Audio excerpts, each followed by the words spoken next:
What up? What up? What up? This your mans in them, the blood print. You watching Tape Pain 909 live right now.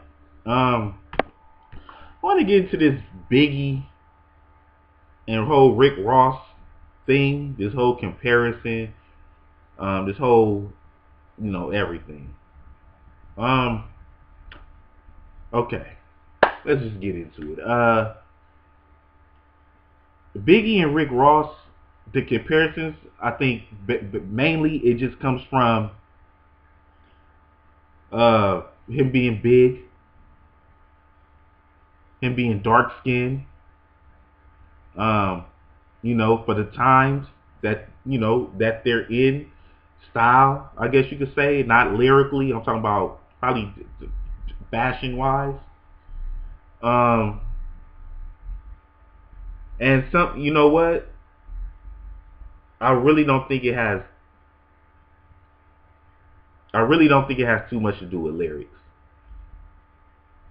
I think it has to do with everything else but lyrics. If you want to be honest about it, because like I said it before, Biggie is my all-time favorite. Jay-Z is right there at number 2. But if not 1A and 1B, but I think it has nothing to do with lyrics. I think it has everything to do with everything else. The whole talking about the whole for the time right now, like let's just say Biggie from 94 to 97 was hot. It was very hot. A lot of features right there. He was getting a lot of features. Rick Ross, a lot of features. You know, that kind of thing. I really don't think it has anything to do with lyrically. Now, when you put him and Biggie in the same sentence, yeah, I could see how it could throw you for a loop. But, overall, I just think, I think people just correlate him to big dude, big guy, has a personality. He's different. He's a different. Rick Ross is a different dude. Biggie was a different dude. Like Rick Ross, he took, I wear the finest of fabrics and these type of things. And Biggie, he's sitting with his dark shades, Versace shades, kind of Donish type figures. You know what I'm saying? Godfather like figures, cigars, the whole nine. So I think and I don't even think it's really song making. Dude, Biggie was just, Biggie was to me, he's in a whole nother, Biggie is in that arena, on that team, in that league, with a Pun, a Jay-Z, an Eminem, a Rakim, a KRS-One, Nas,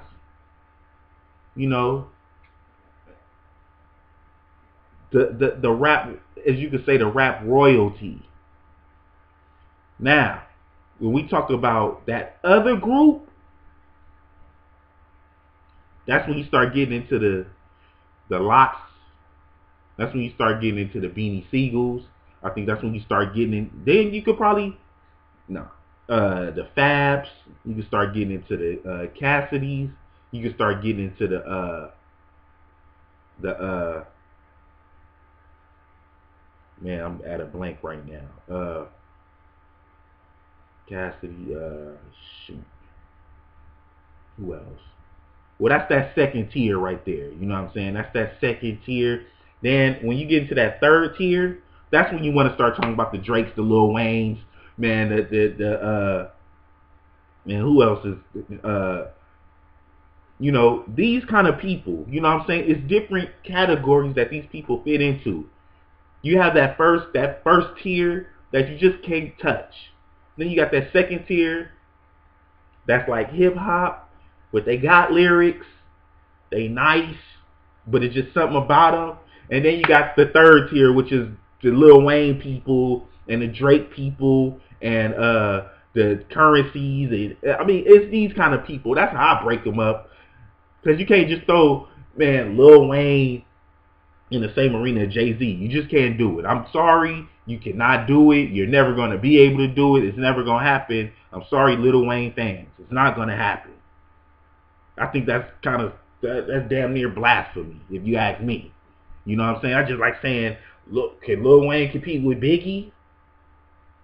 Because sometimes people compare Biggie and Jay-Z.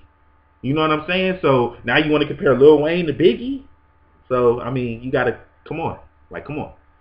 So, but the whole Biggie and Rick Ross thing, I think it's all the everything else except lyrics, probably except song making, other than they probably have, they have a good track record. Like Rick Ross came out with some good songs, but most people say it was a beat selection. But who knows? Neither here nor there. Tell me what you think about that, man. Peace out. West LA.